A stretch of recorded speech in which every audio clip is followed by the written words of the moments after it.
Download aplikasi Tarbiyah Sunnah di handphone Anda. Tersedia di Google Play dan App Store. Innal hamdalillah nahmaduhu wa nasta'inuhu wa nastaghfiruh wa na'udzu billahi min shururi anfusina wa min sayyiati a'malina. Man yahdihillahu fala mudilla lahu wa man yudlil fala hadiya lahu. Asyhadu an la ilaha illallah wahdahu la syarika lah wa asyhadu anna Muhammadan abduhu wa rasuluh. Qala Allah Ta'ala fi kitabihil karim, ya ayyuhalladzina amanu taqullaha haqqa tuqatih wa la tamutunna illa wa antum muslimun. Amma ba'd, fa inna asdaqal hadithi kitabullah wa khairal hadi hadi Muhammadin sallallahu alaihi wasallam wa syarral umur muhdatsatuha wa kullu muhdatsatin bid'ah wa kullu bid'atin dhalalah wa kullu dhalalatin finnar. Ayo ikhwah, kita lanjutkan kajian kita Mukhtasar Minhajil Qasidin. Beliau faslun fi huquqil aqaribi war rahmi. Fasal tentang hak-hak karib kerabat dan yang mempunyai rahim dengan kita, hubungan rahim. Kata beliau, amma huququl aqarib war rahim fa fil haditsis sahih min riwayati Aisyah anna an-nabiy sallallahu alaihi wasallam qala ar-rahimu mu'allaqatun bil arsh taqul man wasalani wasalahu Allah wa man qata'ani qata'ahu Allah. Dalam hadis yang sahih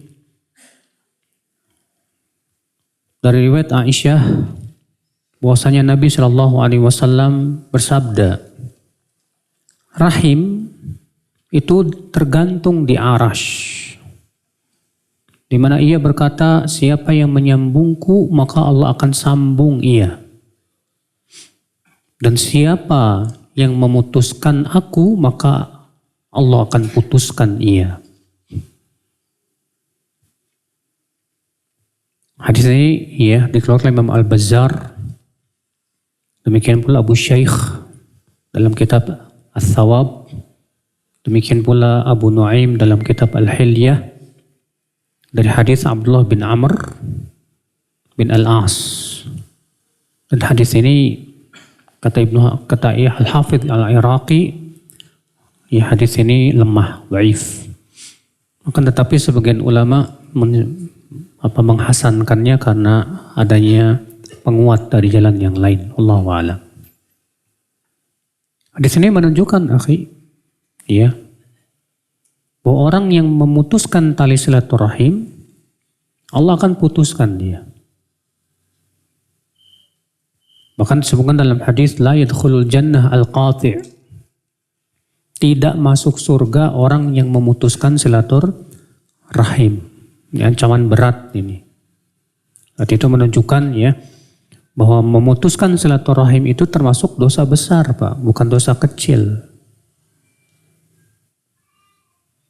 Fi haditsin akhar min afradil Bukhari, laisa al-wasilu bil mukafi, walakin al-wasila alladhi idza quti'at rahimuhu wasalaha. Dan dalam hadis yang lain dalam Sahih Bukhari, bukanlah orang yang menyambung rahim itu orang yang membalas kunjungan. Akan tetapi orang yang menyambung silaturahim itu hakikatnya adalah yang apabila diputuskan hubungannya, dia berusaha untuk menyambungnya kembali. Subhanallah ya. Di sini Nabi Shallallahu Alaihi Wasallam menyebutkan tentang silaturahim yang paling urgen, yang paling penting dan paling besar pahalanya. Apa itu? Ya, Nabi mengatakan bahwa silaturahim itu hakikatnya bukan kalau saudara kita ya mengunjungi kita, kita balas mengunjungi dia, enggak. Tapi hakikatnya menyambung silaturahim itu ketika saudara kita itu memutuskan rahim dengan kita, maka kita berusaha untuk apa? Menyambungnya kembali. Ini yang berat, Pak. Iya. Kalau misalnya kakak kita ngambek sama kita, marah, lalu dia langsung berkata, kamu bukan saudara saya lagi. Berarti apa? Berarti dia sudah memutuskan tali silaturahim dengan kita. Tapi kita berusaha bagaimana menyambung rahim dengan dia. Kita tetap berusaha dengan cara ngasih hadiah misalnya. Kita tetap berusaha berbuat baik sama dia misalnya. Nah itulah hakikat daripada silaturahim. Yaitu menyambung kembali hubungan yang sudah apa? Putus. Ya. Wa fi hadisin akhir min afradi Muslim. Dan dalam hadis yang lain dari dalam Sahih Muslim, anna rajulan qal, bahwasanya ada seorang laki-laki berkata, ya Rasulullah, inna li qarabatan asiluhum wa yaqta'uni wa uhsinu ilaihim wa yusi'una ilayya wa ahlumu anhum wa yajhaluna alayya. Wahai Rasulullah, saya ini punya kerabat. Saya berusaha untuk menyambung silaturahim dengan dia, tapi dia malah memutuskan hubungan denganku. Saya berusaha untuk berbuat baik sama dia, tapi dia malah berbuat buruk sama aku. Saya berusaha sabar, ya, menghadapi kebodohan dia, tapi dia terus-menerus berbuat bodoh sama aku. Gimana itu, hai Rasulullah? Wah, ini berat nih, Mas. Iya. Apa kata Rasulullah SAW mendengarkan ucapan sahabat ini, Pak? Kata beliau, la in kunta kama qulta faka'anna mastutusifuhumul mal. Kalau benar yang kamu katakan tadi, maka seakan-akan kamu menaburkan debu panas ke wajahnya, kata Rasulullah. Wala yazalu ma'aka minallahi dhahir alaihim madum ta'ala dhalik. Dan Allah akan terus membela kamu selama kamu terus melakukan perbuatan itu kepada dia. Masya Allah. Bayangkan ya, sahabat ini berusaha untuk menyambung silaturahim, tapi kerabatnya malah memutuskan. Dia berusaha terus berbuat baik, tapi dia malah berbuat apa? Buruk. Dia berusaha untuk sabar menghadapi kebodohan dia. Kerabatnya malah terus berbuat bodoh sama dia. Kira-kira siapa di antara kita yang sabar, Pak, ngadepin kerabat kayak gitu, Pak? Waduh, kalau kita sih mungkin, udahlah cuekin aja, kurang ajar itu. Tapi subhanallah, Rasulullah SAW memuji tindakan orang ini. Kata Rasulullah, kalau kamu benar yang kamu ucapkan tersebut, maka seakan-akan kamu menaburkan debu panas ke wajahnya itu. Iya. Dan Allah akan terus membela kamu, membantu kamu selama kamu terus berbuat seperti itu. Allahu Akbar. Ini luar biasa, Pak. Amalan yang sedikit sekali di antara kita yang bisa melakukannya. Iya.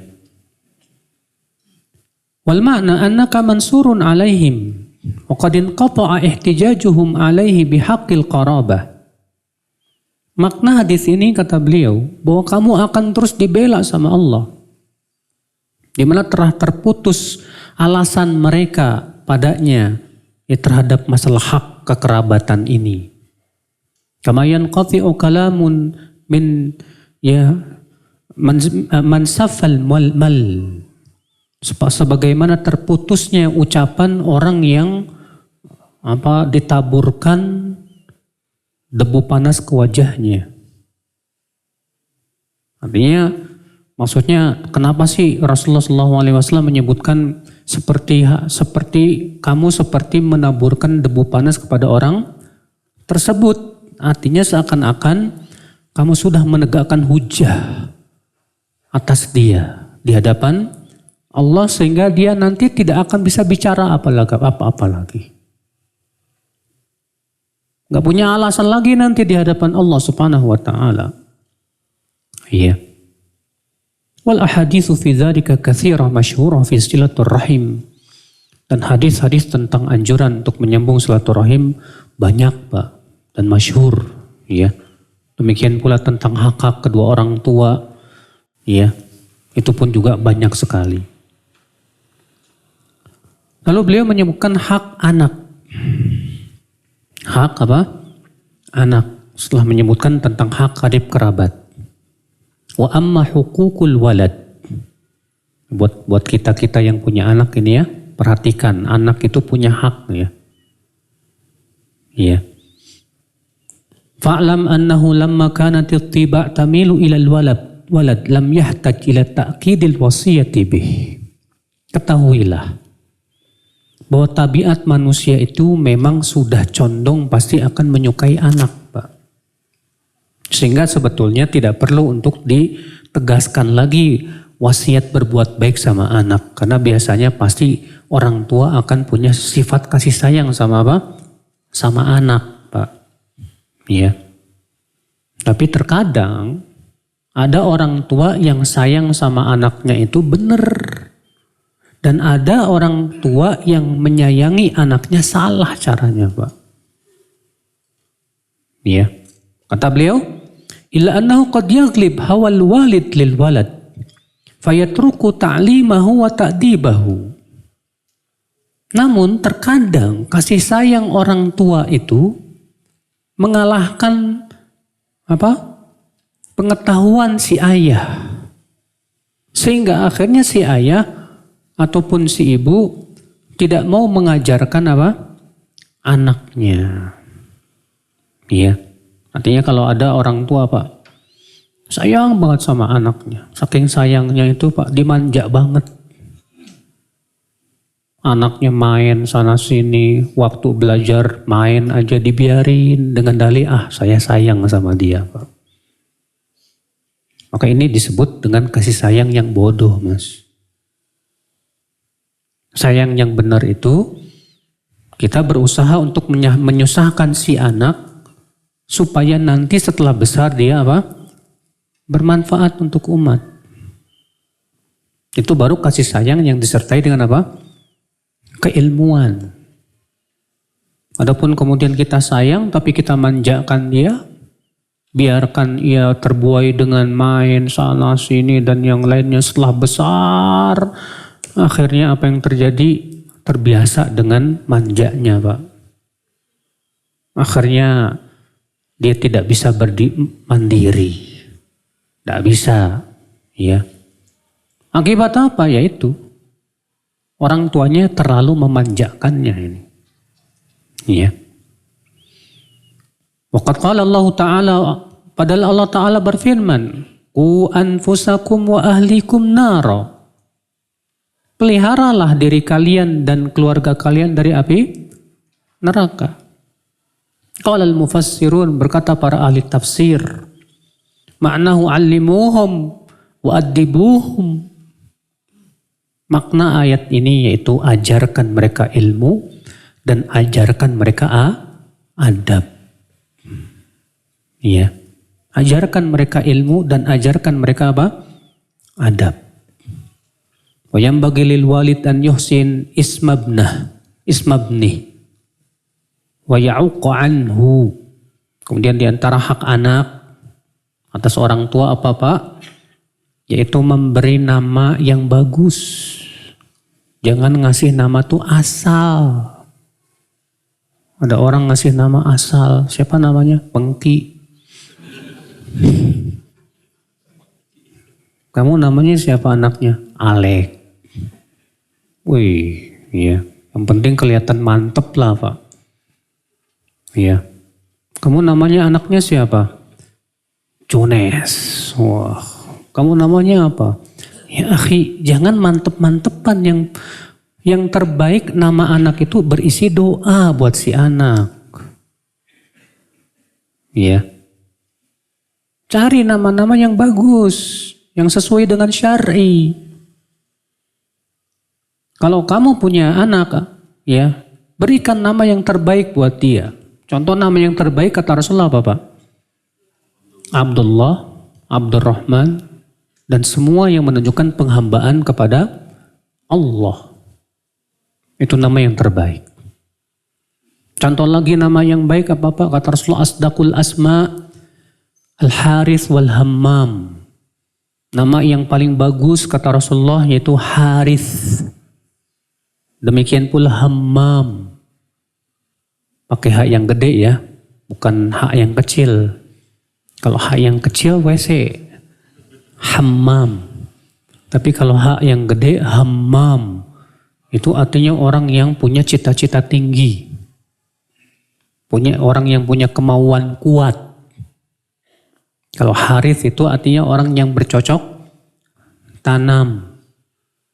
Ya, berharap mudah-mudahan si anak ini suka bercocok tanam dengan amalan soleh dia. Ya, bercocok tanam dengan benih-benih kebaikan untuk kebaikan kehidupan dia. Ya. Tuh lihat. Ini nama bagus. Ini hak anak masalahnya Pak. Apalagi wa ya'uqu anhu, dan diakikahkan. Dan dia apa? Diakikahkan. Ya. Dan nama yang paling bagus itu bukan akikah sebetulnya Pak. Yang paling bagus itu nasikah. Itu nama yang dianjurkan oleh Rasulullah sallallahu alaihi wasallam. Ini suaranya kok berubah ya? Berubah enggak? Enggak. Alhamdulillah. Fa idza balagha sab'a sinin amarahu bis shalah wa khatanah. Kalau anaknya sudah umur 7 tahun, perintahkan dia sholat dan khitan. Kalau anaknya sudah umur 7 tahun, perintahkan dia apa? Sholat dan apa?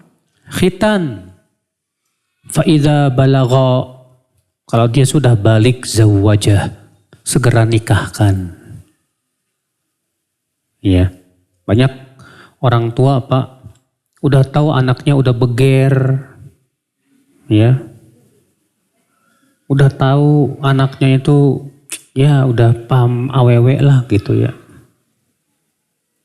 Ngapain kamu? Ya cepat-cepat nikah, nanti aja. Kalau kamu udah jadi orang, padahal dari dulu udah jadi orang gitu kan. Orang tua pengennya anaknya nikah kalau dia sudah punya mobil, sudah punya kerjaan tetap. Saya katakan ini orang tua yang jahil. Iya. Orang tua yang berilmu ketika melihat anaknya sudah mulai terkena fitnah wanita dan khawatir anaknya berzina, segera carikan akhwat, carikan apa? Pasangan. Ya, nikahkan. Tanamkan kepada si anak untuk yang penting kamu bekerja, tidak perlu kamu ya punya pekerjaan tetap, yang penting tetap bekerja untuk mencari nafkah buat ya istri kamu. Iya. Rezeki Allah yang menanggung biiznillah. Nah ini Pak, ya. Wa amma hukukul mamluk. Lalu kemudian di sini menyebutkan hak-hak hamba sahaya. Tapi masalahnya di zaman sekarang nggak ada hamba sahaya Pak. Ya. Tapi nggak apa-apa karena sedikit kita bacakan saja. Fa an yut'imahu wa yaksuwahu wa la yukallifahu ma la yutiqu. Budak atau hamba sahaya haknya yaitu diberi makan, diberi pakaian, tidak diberikan beban melebihi kemampuannya. Wala yanzuru ilaihi bi'ainil izdira, dan jangan memandang budak dengan pandangan remeh. Ya. Wa an ya'fu an zalalih, dan agar ia memaafkan kesalahan-kesalahannya. Wal yatadzakar Allah 'inda zalali nafsih, dan hendaklah ia ingat kepada Allah ketika ia jatuh kepada kesalahan. Faya'fu raja an ya'fu Allah ta'ala anhu, maka ia memaafkan kesalahan budaknya itu dengan harapan Allah memaafkan dia. Masya Allah, lihat ya, akhlak yang luar biasa. Bagaimana Islam mengajarkan kita akhlak terhadap budak, bayangkan Pak. Dulu waktu masa saya kecil ya, pernah nonton film apa itu, Baron Ararauna, Little Missy. Dulu waktu kecil Pak. Jadi saya lihat budak-budak itu dikerja paksakan, dizolimi, disiksa, dan yang lainnya. Ya. Di negeri mana itu? Siapa yang melakukan itu? Bukan di negeri Islam. Dalam Islam budak-budak itu Pak, Masya Allah. Iya. Kata Rasulullah SAW, ikhwanukum khwalukum, budak-budak kalian itu adalah saudara-saudara kalian juga. Ja'alahumullahu tahta aidikum. Allah jadikan mereka di bawah kekuasaan kalian. Faman kana akhuhu tahta yadih. Siapa yang saudaranya berada di bawah kekuasaannya, falyut'imhu mimma yat'am. Wajib dia memberi makan dari apa yang ia makan. Artinya kalau dia makan hamburger, kasih budaknya hamburger juga. Kalau dia makannya nasi uduk, kasih nasi uduk juga. Maksudnya begitu. Artinya jangan bedakan makanannya. Jangan sampai dikasih budak makanan bekas. Iya. Kata Rasulullah SAW, فَلْيُطْعِمْهُ مِمَّا يَطْعَمْ وَلْيُلْبِسْهُ مِمَّا يَلْبَسْ. Hendaklah ia memberi pakaian dari apa yang ia pakai. Jangan dibeda-bedakan. Iya. وَلَا تُكَلِّفُهُمْ مَا يَغْلِبُهُمْ, kata Rasulullah. Jangan membebani mereka dengan sesuatu yang mereka tidak mampu lakukan. فَإِنْ كَلَّفْتُمُوهُمْ, tapi kalau kalian berikan beban yang berat untuk mereka, fa'ainuhum, wajib kalian bantu mereka. Subhanallah. Ini akhlak terhadap siapa? Budak, bayangkan Pak. Apalagi sama pembantu. Pembantu bukan budak. Pembantu itu asisten rumah tangga yang bekerja sama kita. Maka kita wajib ya menghormati pembantu. Jangan meremehkan pembantu. Ya. Nah ini saudaraku sekalian. Kemudian beliau membawakan sebuah bab al-uzlah. Bab al-uzlah. Apa sih uzlah itu Pak? Uzlah itu artinya menyendiri.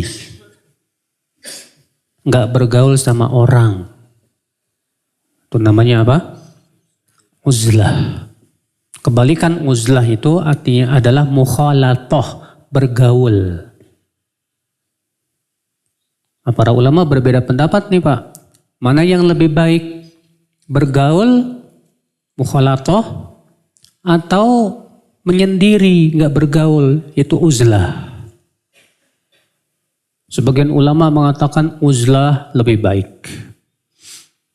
Lalu mereka membawakan hadis-hadis tentang keutamaan beruzlah. Seperti hadis Nabi SAW, yushiku an yakuna khaira malil muslim ghanam yatba'u biha sya'afal jibal wa mawaqi'al qatar yafiru bidinihi minal fitan.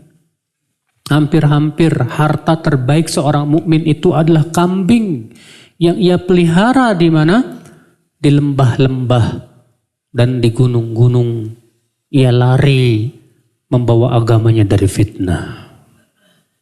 Menyendiri, tinggal di mana? Di gunung, di lembah. Ya. Sebagian ulama mengatakan mukhalafah lebih baik. Bergaul dengan manusia lebih baik dengan syarat mereka mampu untuk mewarnainya. Dan ia tidak terwarnai oleh manusia. Mereka berdalil dengan hadis alladzi yukhalitun nas wa yasbir ala adahum khair min alladzi la yukhalitun nas wa la yasbir ala adahum. Orang yang bergaul dengan manusia, kata Rasulullah SAW, dan sabar menghadapi gangguan mereka, itu lebih baik, kata Rasulullah, daripada orang yang tidak bergaul dan tidak sabar menghadapi apa? Gangguan mereka. Mana yang paling kuat dari dua pendapat ini? Yang sahih, yang rajih Pak. tidak bisa kita mutlakan. Namun disesuaikan dengan keadaan masing-masing orang. Ada orang yang kalau bergaul Pak, mudah terwarnai, mudah terbawa. Maka yang seperti ini lebih baik nggak usah gaul. Artinya ia mengurangi apa? Ya, pergaulan dengan banyak manusia. Ada orang kalau dia bergaul sama manusia Pak, dia bisa mengajak orang kepada kebaikan, banyak orang dapat hidayah melalui tangannya. Maka orang seperti ini lebih baik apa? Bergaul. Nah sekarang kita masuknya yang mana nih Pak? Saya mau Ustadz bergaulnya sama orang soleh saja. Masya Allah. Itu bagus. Iya. Saya takut kalau bergaulnya sama orang yang kurang soleh saya bisa terbawa. Bagus itu untuk keselamatan agama kita. Karena keselamatan agama itu galanya. Tapi yang satu lagi dia bisa bergaul hatta sama orang-orang biasa gitu Pak. Tapi subhanallah bisa menarik, bisa membuat orang lain apa? Taubat, bisa mendakwahi, mengajak, Masya Allah. Ini tentu yang lebih baik lagi. Ya, tapi tentunya tidak semua orang bisa Pak. Ya. Nah di sini beliau akan menyebutkan dulu tentang keutamaan uzlah dan penyakit-penyakit uzlah. Setelah itu beliau akan membahas baru tentang keutamaan mukhalatah, bergaul. Kata beliau, sudah kita sebutkan tadi, ikhtalafan nas fil uzlah wal mukhalatah ayatuhuma afdal. Para ulama berbeda pendapat, mana yang lebih utama? Ya, menyendiri atau bergaul. Ma'anna kulla wahidati minhuma la tanfaq an fawaid wa ghawail.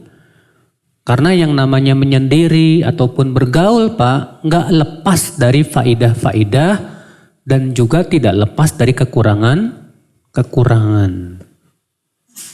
Ya. Wa aktsaruz zuhad ikhtarul uzlah. Kebanyakan orang-orang yang zuhud, mereka memilih untuk menyendiri saja, uzlah. Wa mimman dhahaba ila ikhtiyaril uzlah, di antara ulama yang memilih untuk uzlah, sudah kita sebutkan tadi uzlah itu apa? Menyendiri ya, enggak mau bergaul. Itu di antara ulama yang memilihnya adalah Sufyan Ats-Tsauri, Ibrahim bin Adham, Daud At-Tai, Al-Fudail bin Iyad, Bishr Al-Hafi dan yang lainnya. Wa mimman dhahaba ila istihbabil mukhalatah, dan di antara ulama yang berpendapat yang lebih baik itu bergaul, Sa'id ibn Musayyib, Shuraih Al-Qadhi, Imam Asy-Sya'bi namanya ya, Amir bin Syarahil, Ibn Mubarak dan yang lainnya. Dan ini pendapat jumhur. Pendapat apa? Jumhur. Jumhur itu siapa? Jumhur itu mayoritas ulama. Ya. Walikulli ta'ifatin fima dhahabat ilaihi hujajun. Dan setiap kelompok punya hujah dan alasan-alasan yang mereka kemukakan. Amma hujjatul awwalin, apa alasan orang yang memilih uzlah? Faqad ruya fi sahihaini min hadithi Abi Sa'idin qala qila ya Rasulullah ayyun nasi khair? Qala rajulun yujahidu binafsihi wa malih wa rajulun fi syi'bin minasyi'ab ya'budu rabbah wa yada'un nas min syarrih. Diriwayatkan dalam Sahih Bukhari dan Muslim dari hadis Abu Sa'id. Ada yang bertanya, hai Rasulullah, siapa sih manusia yang paling baik itu, hai Rasulullah? Siapa manusia yang paling baik? Kata Rasulullah, orang yang berjihad dengan diri dan hartanya. Tentunya jihad yang syar'i apa ya. Dan orang yang tinggal di lembah untuk beribadah kepada Rabb. Dan ia tinggalkan manusia dari keburukan mereka. Artinya dia menyendiri Pak. Tidak mau bergaul dengan orang, tujuannya untuk apa? Beribadah kepada Allah. Adapun menyendiri di kamar tapi main TikTokan, itu mah bukan uzlah tuh Pak. Ini itu namanya uzlah buat main HP ya. Uzlah itu tujuannya untuk menyendiri, sungguh-sungguh beribadah kepada siapa? Allah. Itu uzlah namanya. Tuh lihat, ini dalil pendapat yang pertama. Nabi ditanya siapa manusia yang paling baik. Ternyata Nabi menyebutkan orang yang bersendirian tinggal di lembah untuk beribadah kepada Allah. Dan dia tidak bergaul dengan manusia karena takut keburukan mereka. Iya. Fi hadis Uqbah ibni Amir, di antara dalil yang pendapat yang pertama nih ya, disuruh uzlah ini. Yaitu hadis Uqbah bin Amir, semoga Allah meridhoinya, ia berkata, "Qultu ya Rasulullah, man najah?" Aku bertanya, hai Rasulullah, keselamatan itu apa? Maka Rasulullah SAW bersabda kepada Uqbah, "Imlik alaika lisanak." Tahan lisanmu. "Wal yasa'ka baituk." Hendaklah rumahmu mencukupimu.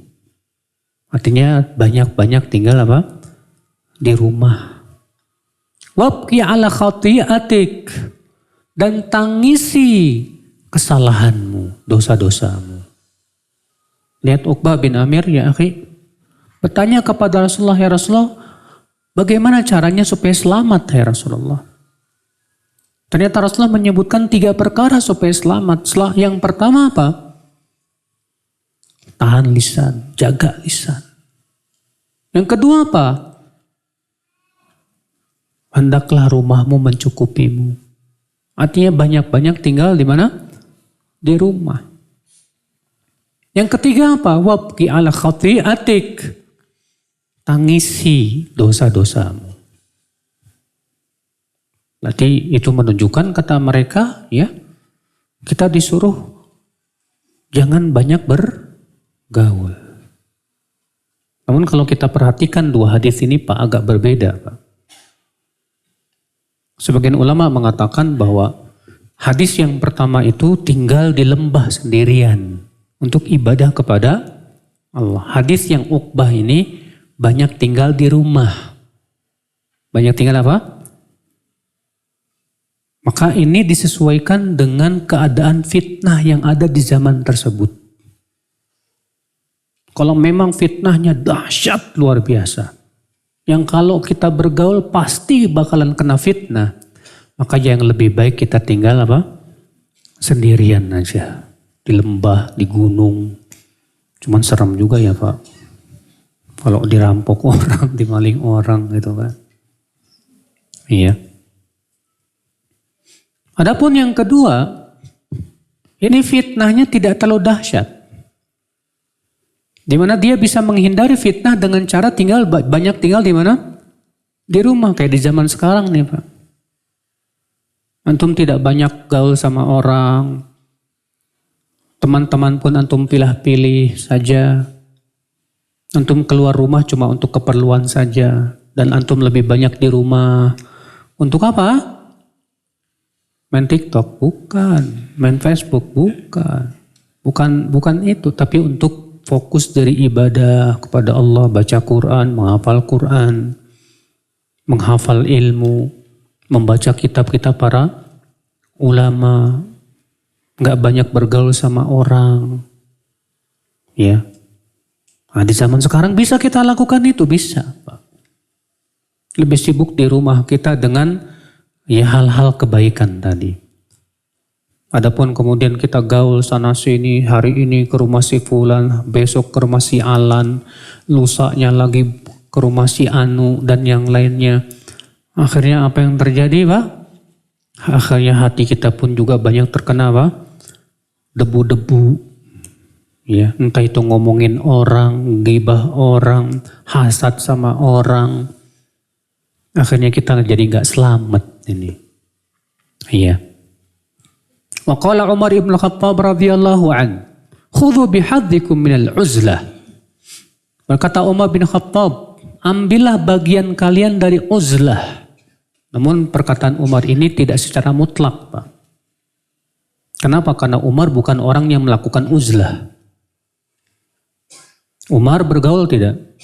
Bergaul, bahkan beliau Amirul Mukminin yang mengurus ya kaum mukminin, beliau pemimpin tertinggi. Gak mungkin pemimpin itu uzlah, gak mungkin. Tapi yang dimaksud oleh Umar di sini, Pak, ada waktu yang kita menyendiri dengan Allah Subhanahu wa taala, bermunajat kepada Allah. Ada ya waktu demikian. Jangan seluruh waktu kita sama teman, jangan seluruh waktu kita sama HP. Tapi ada waktu kita bermunajat kepada siapa? Kepada Allah. Kalau bisa itu di waktu malam. Saat semua orang pada tidur, kita bersendirian dengan Allah Subhanahu wa taala. Kita uzlah. Iya. Qala Sa'id bin Abi Waqqas radhiyallahu an, lawadittu anna baini wa bainan nas baban min hadid la yukallimuni ahadun wa la ukallimuhu hatta alqa Allah subhanahu. Berkata Sa'ad bin Abi Waqqas, aku ingin antara aku dan manusia ada pintu dari besi. Sehingga tidak ada orang yang mengajakku bicara, aku juga nggak bicara sama mereka. Masya Allah. Sa'ad bin Abi Waqqas saking pengennya apa? Menyendiri, dan memang terkenal, Pak. Sa'ad bin Abi Waqqas ini sahabat yang suka menyendiri di padang pasir bersama unta-unta dan kambing-kambingnya itu, Pak. Sampai-sampai Rasulullah menasihati Sa'ad, ya Sa'ad, ini araka tuhibbul ghanam wal badiyah. Hai Sa'ad, aku melihat kamu ini senang sekali bersendirian bersama kambing-kambingmu di padang pasir sana. Idza kunta fi ghanamik aw fi badiyatik wa hana waqtu shalah fa'adzin fa innahu la yasma'u mada sautika minal adhan illa syahidu lak atau kama qala. Kalau hai Sa'ad, kalau telah masuk waktu sholat dan kamu sedang sendirian berada di padang pasir bersama kambing-kambingmu itu, adzanlah tetap. Karena tidak ada yang mendengar adzan, suara adzanmu, kecuali mereka semua akan bersaksi di hari kiamat kepada Allah Subhanahu wa taala. Masya Allah. Ya. Ikhwatul Islam. Berkata Abdullah bin Mas'ud radhiyallahu an, kunu ya nabi al-ilm. Jadilah kalian ya nabi al-ilm, mata air ilmu, Pak. Masya Allah, ya nasihat Ibn Mas'ud ini, Pak. Kita disuruh menjadi mata airnya ilmu, Pak. Maksudnya bagaimana sih, Pak? Artinya kita punya ilmu yang bisa bermanfaat untuk siapa? Manusia, buat orang lain. Ya. Masabihal lail. Jadilah kalian lampu-lampu di waktu malam. Ya. Karena disebutkan dalam hadis, Pak, rumah yang dibacakan padanya Al-Quran, maka ia bersinar dan terlihat oleh penduduk langit seperti halnya penduduk langit melihat bintang. Jadi kalau antum melihat bintang kan bercahaya kan, Pak, ya. Maka rumah yang ditegakkan padanya sholat, baca Quran, itu bercahaya bagi penduduk apa? Langit. Sedangkan rumah yang tidak disebutkan padanya nama Allah, tidak tegakkan sholat, tidak bacakan Quran, gelap gulita, Pak. Makanya Rasul memisalkan ya, sebagian ulama memisalkan bahwa rumah, Rasul memisalkan bahwa rumah yang tidak dibacakan Al-Quran, tidak tegakkan sholat seperti kuburan. Kata Rasulullah, la taj'alu buyutakum maqabir. Jangan kamu jadikan rumah kamu seperti kuburan, kata Rasulullah. Kenapa? Karena kuburan itu bukan tempat baca Quran, bukan tempat apa?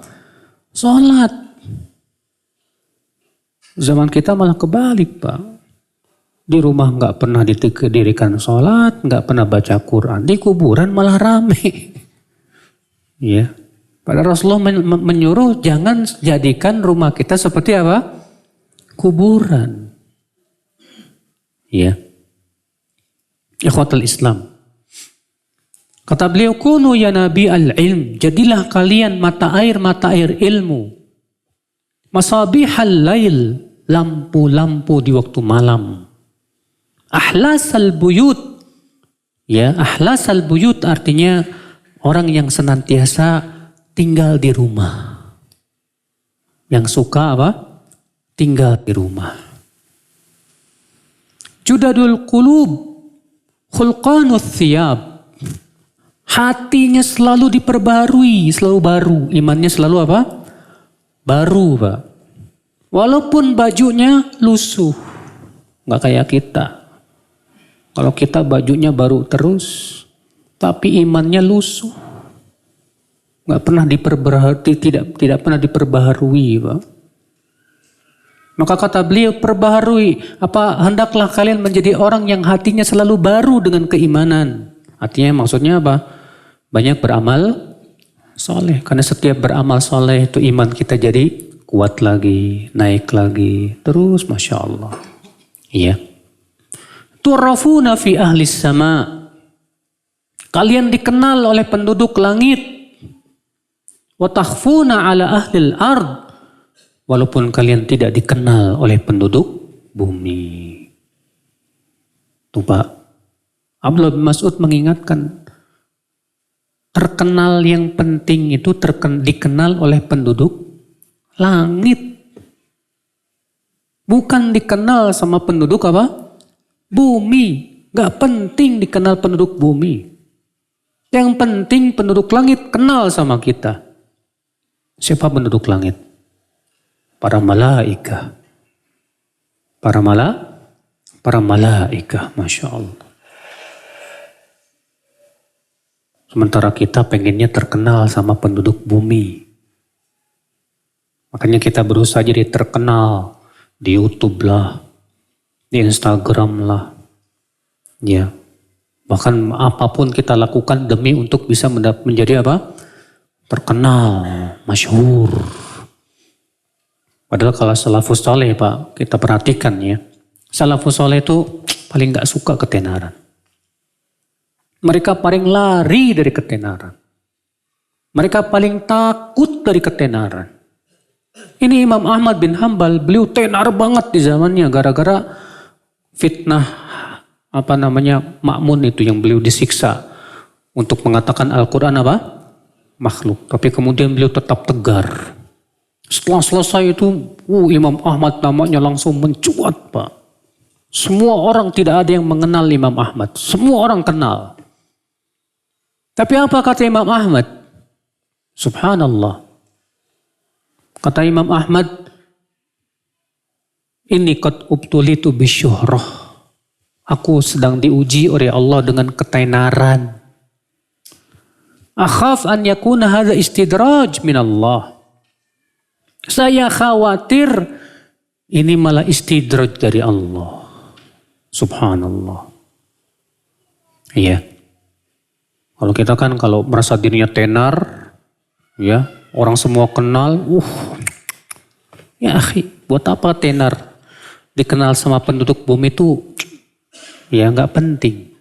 Sekali lagi, akhi, yang terpenting adalah kita dikenal oleh penduduk langit. Cukup Allah yang kenal kita, udah selesai. Iya, orang nggak kenal juga nggak apa-apa, nggak penting. Waqala Abu Darda, berkata Abu Darda, semoga Allah meridainya. Ni'ma sawma'atil mar'i al-muslim. Ya. Sebaik-baik tempat menyendirinya seorang muslim adalah baituhu, rumahnya. Sebaik-baik tempat menyendirinya seorang muslim di mana Pak? Di rumahnya. Yakufu lisanahu wa farjahu wa basarahu. Di rumahnya dia menahan lisan, menahan kemaluan dan mata. Masalahnya Di zaman sekarang di rumah aja. Tapi kerjaannya nonton film porno. Gimana coba Pak? Di kamar aja kirain teh udah selesai kitab ulama berjilid-jilid. Ternyata nonton drakor. Iya. Waduh. Padahal kan seharusnya rumah kita itu menjadi tempat yang terbaik untuk apa? Ya, menyelamatkan diri dari apa? Fitnah, Pak. Dari berbagai macam keburukan. Ini kok tempat rumah kita jadi tempat fitnah juga. Kita yang memasukkan fitnah ke rumah kita. Saudaraku seiman, ya. Kata beliau, wa iyyakum wa majalisal aswaq fa innaha tulhi wa tulghi. Jauhi oleh kalian majelis-majelis pasar. Maksudnya majelis pasar maksudnya gimana Pak? Yang pembicaraannya hanya sebatas apa? Dunia. Ya. Kenapa? Karena majelis seperti itu lebih banyak melalaikan. Dan memang subhanallah Pak, kebanyakan majelis ngobrol kita itu terkadang obrolannya kebanyakan tentang urusan apa? Dunia aja. Jarang banget di antara kita yang kalau ngomongin tentang iman dan Islam. Ngomongin tentang ilmu dan iman. Yang ngomongnya tentang apa? Tentang motor, tentang mobil, tentang hobi, tentang mancing, tentang goes, tentang ini dan itu. Wah, iya. Masya Allah. Padahal Pak, Rasulullah SAW menyebutkan dalam hadis ya, majalasa qaumun majlisan qattu, tidaklah suatu kaum duduk di sebuah majelis, la yadhkuruna Allah Ta'ala fi, walam yusallu ala nabi. Tidaklah suatu kaum duduk di sebuah majelis, di mana di majelis itu mereka tidak mengingat Allah, tidak pula bersalawat kepada Rasulullah. Illa kanat alaihim tirah. Kecuali majelis itu menjadi penyesalan untuk dia nanti pada hari kiamat. Dalam satu ayat yang lain, illa qamu ala misli jifati himar. Kecuali mereka bangkit dari majelis itu dalam keadaan seperti bangkai keledai. Masya Allah. Makanya ya akhi, ya usahakan kalau kita duduk sama teman-teman, gak masalah bicara tentang dunia, silahkan. Tapi selingi dengan zikir. Selingi dengan salawat untuk Rasulullah Sallallahu Alaihi Wasallam. Iya. Apalagi kalau ternyata pembicaraan antum tentang Islam dan iman. Ya, tentang ketakwaan, tentang ilmu. Wah, Masya Allah itu obrolannya para malaikat. Iya. Sebenarnya disebutkan dalam hadis Nabi SAW, Rasulullah bermimpi. Kata Rasulullah SAW, Ra'aitu Rabbi fi ahsani surah. Aku bermimpi tadi malam bertemu dengan Allah dalam bentuk yang sangat indah sekali. Faqala li, ya Muhammad, atadri fima yakhtasimu fihi al-mala'ul a'la. Maka Allah berfirman kepadaku, hai Muhammad, tahukah kamu apa yang sedang diperbincangkan oleh malaikat yang ada di langit sana? Qultu la adri, aku menjawab, enggak tahu ya Allah. Fa wada'a kaffahu baina ya katifai hatta wajadtu burdaha baina sadiyai. Maka Allah pun meletakkan telapak tangannya di antara dua pundaku hingga aku merasakan dinginnya di antara dua dadaku. Faqala li, lalu Allah berfirman kepadaku, ya Muhammad, atadri fima yakhtasimu fihi al-mala'ul a'la. Hai Muhammad, tahukah kamu apa yang sedang diperbincangkan oleh malaikat yang ada di langit sana? Kata Rasulullah, aku tahu. Fil kafarati wad darajat. Tentang amal yang menggugurkan dosa dan amal yang mengangkat derajat. Masya Allah. Obrolan malaikat itu tentang itu rupanya, Pak. Bayangkan kalau obrolan kita kayak obrolan malaikat, Pak. Luar biasa. Cuma ya itulah Pak, ya. Kita kalau ngobrol tentang ilmu malah malu gitu. Ya, antum lihat aja di Facebook, Pak. Ya, kebanyakan teman-teman statusnya yang lucu-lucu doang. Kebanyakan statusnya bikin orang ketawa ketiwi doang udah. Tapi kalau statusnya tentang ilmu, diem 1000 bahasa. Iya. Nah tentu ya akhi, kita berusaha ya agar majelis ngobrol kita ini seperti yang dikatakan oleh Abdullah bin Mas'ud tadi. Abu Darda maaf. Iya. Qala Daud At-Tai. Berkata Daud At-Tai. Firra minan nas kama tafirru minal asad. Larilah dari manusia sebagaimana kamu lari dari singa. Tapi ingat ya Pak, ini sedang membawakan pendapat ulama yang memilih apa tadi? Uzlah. Apa sih uzlah tadi Pak? Menyendiri, nggak mau gaul. Iya. Kata Daud At-Tai, lari kamu dari manusia sebagaimana kamu lari dari singa. Iya. Wa qala Abu Muhalhal, akhadha biyadi Sufyan Ats-Tsauri wa akhrajani ilal jabanah. Fa'tazalna nahiyah. Fabaka thumma qala, ya Aba Muhalhal, in istata'ta alla tukhalid fi zamanika ahadan faf'al wal yakun hammuka marmah jihazika. Ya. Sufyan Ats-Tsauri memegang tanganku. Ya. Dan membawaku ke suatu tempat dan kami pun di situ hanya berdua di suatu tempat itu. Lalu Sufyan Ats-Tsauri pun menangis dan berkata, hai Abu Muhalhal, kalau kamu bisa tidak bergaul dengan manusia di zamanmu, lakukan aja.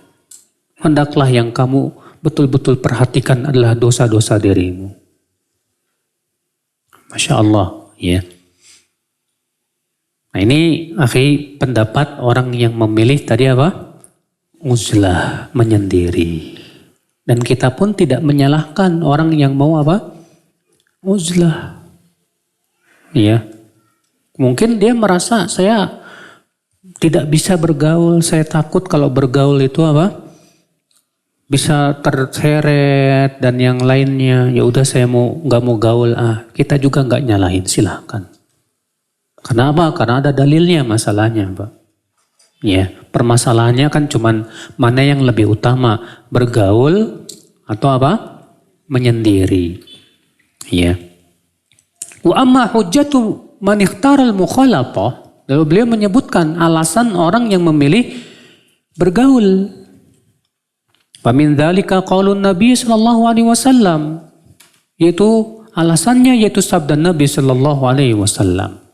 Al-mu'min alladhi yukhalitun nas wa yasbir ala adahum khairun min alladhi la yukhalituhum wa la yasbir ala adahum. Mu'min yang bergaul dengan manusia dan sabar menghadapi gangguan mereka itu lebih baik daripada mukmin yang tidak bergaul dengan manusia dan tidak sabar menghadapi gangguan mereka. Ya. Wahtajju bi asya' ghairi dzalika dha'ifah la taqumu biha hujjah 'ala dzalik, dan dalil-dalil yang lain yang dibawakan oleh mereka namun kata beliau rata-rata dhaif, tidak bisa dijadikan apa? Hujjah. Yang sahih, yang paling sahih yang tadi ini. Ya. Namun Pak, kalau kita perhatikan ya, kalau kita memilih uzlah, ya, kita memilih apa? Uzlah. Sebetulnya banyak ruginya, Mas. Banyak apa? Ya, ruginya. Nanti akan disebutkan juga sih sama beliau. Apa kerugian apa? Uzlah, menyendiri.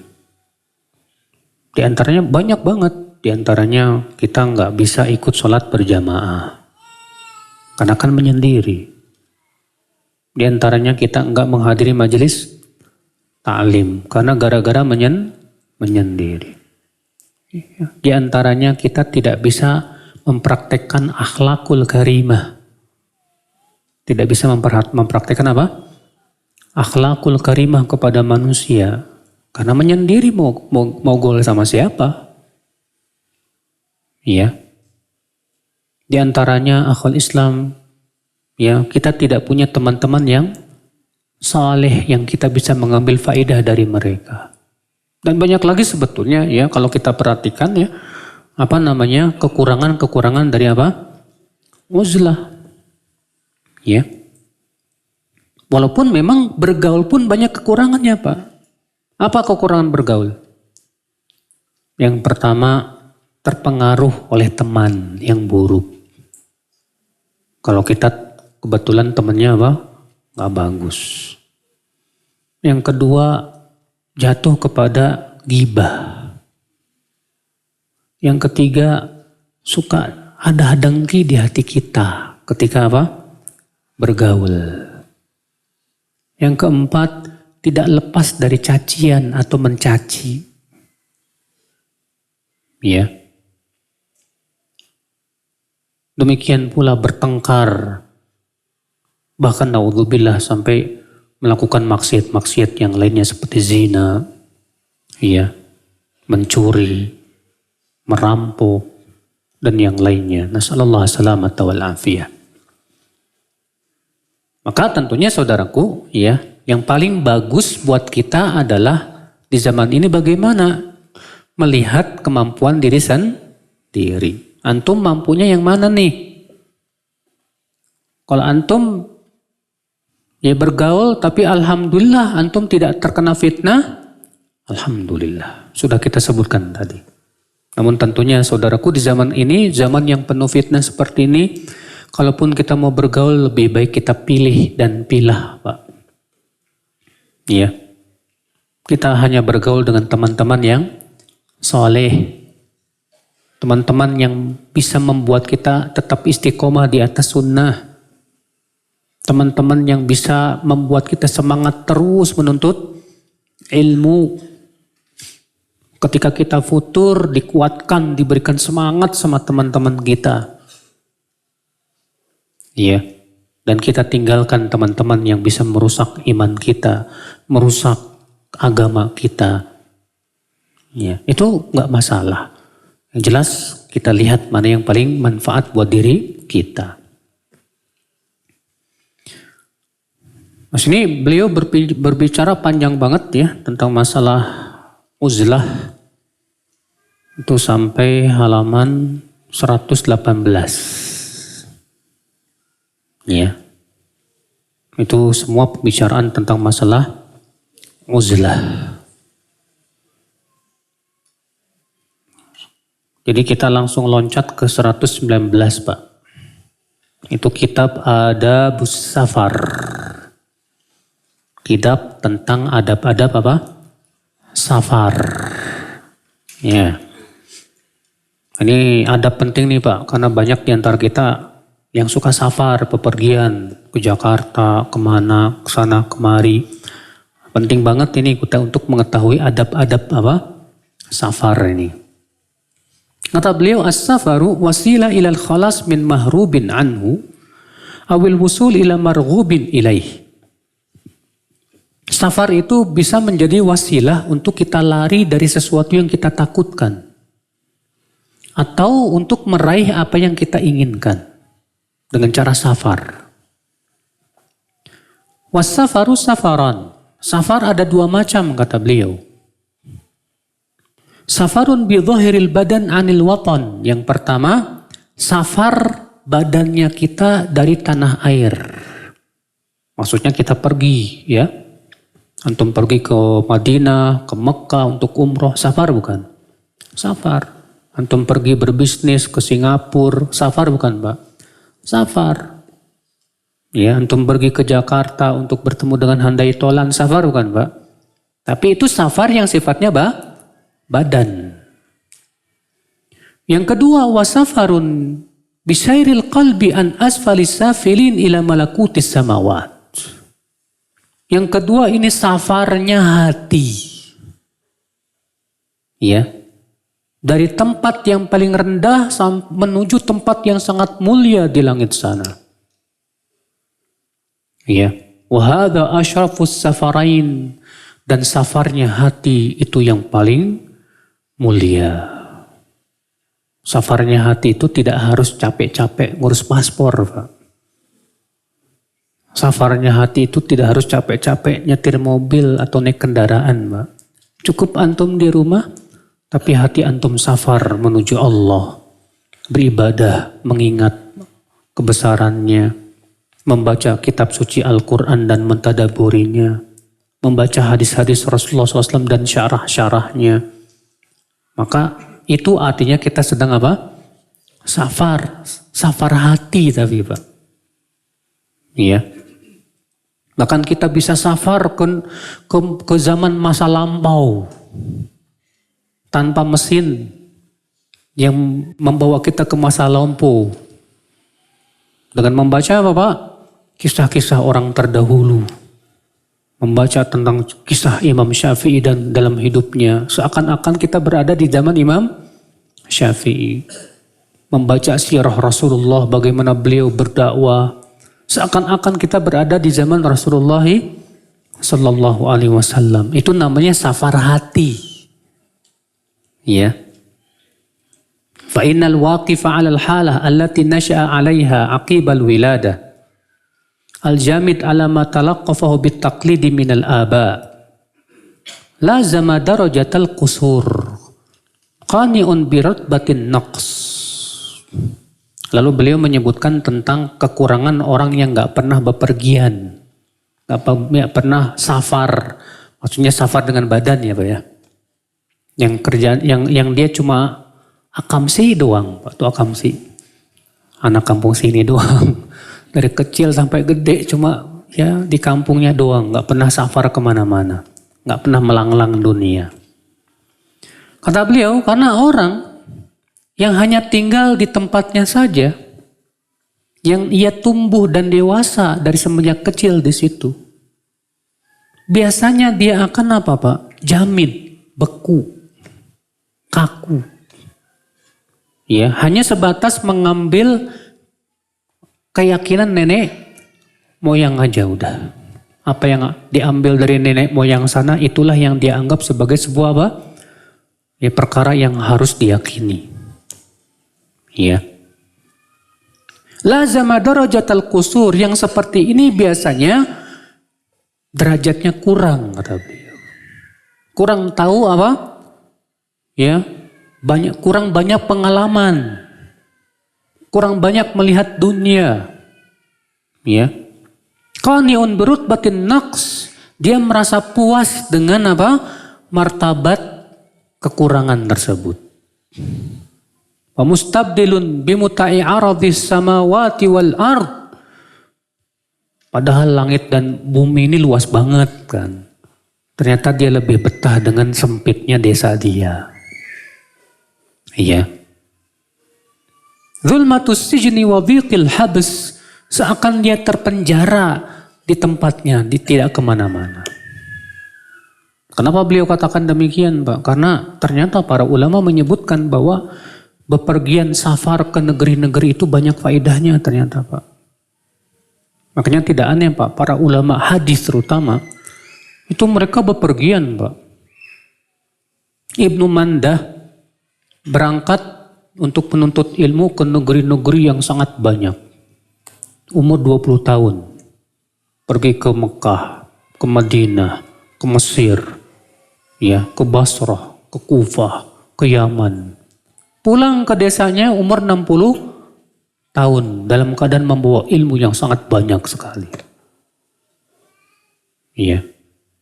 Lihat para ulama, Pak, mereka bepergian dari satu tempat ke tempat yang lainnya. Bahkan ada seorang ulama di dunia Islam yang sangat terkenal, rohalah, ya, ulama yang pernah keliling dunia, yang bernama Ibnu Khaldun. Nah baca buku beliau Pak, yang berjudul Rihlatu Ibnu Khaldun. Ibnu Khaldun tuh udah sampai ke Jawa Sumatera loh Pak. Dan beliau menceritakan di buku tersebut, dan Ibnu Khaldun itu sejaman dengan Ibnu Taimiyah. Iya. Sampai beliau di situ menceritakan, saya baca itu di buku beliau tuh. Saya sampai di sebuah tempat sebuah pulau yang bernama Sumaproh. Nama Sumatera sudah dari zaman dulu rupanya Pak.